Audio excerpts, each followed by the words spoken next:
So, to provide a bit of context for the recent judgments which have appeared from the Supreme Court of USA, Mr. Trump had been earlier taking help of the IEEPA Act. So, it's basically International Emergency Economic Powers Act. Under the ambit of the IEP, he was able to extend the tariffs, and the way he was imposing additional tariffs on countries, he was able to do in the way which he wanted to do. But now that Supreme Court has turned his overall judgments and the way he was dealing with them, he had continuously said in the press that he has some alternative routes when he can further use the tariffs aspect.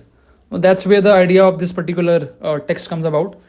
He had proposed the use of a couple of sections here. One was the Section 232 Act under the Trade Expansion Act of 1962, and the other two were the Section 122 and Section 301 under the Trade Act of 1974.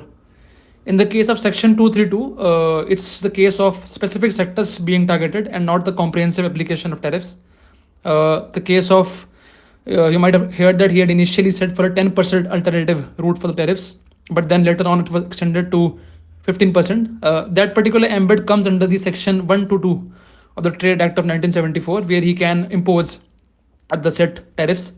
And then the final section he was mentioning, the Section 301, a focused tariff aspect once again comes here, where he can impose tariffs on the targeted countries. Currently, he has taken the path of Section 122, wherein 15% tariff has been applied on the countries, and with the provision being for the 150 days it being implemented. If after 150 days the Congress does not approve it, he has to now look for other alternatives to further increase the tariffs or use the particular scale which he wanted to do in the past.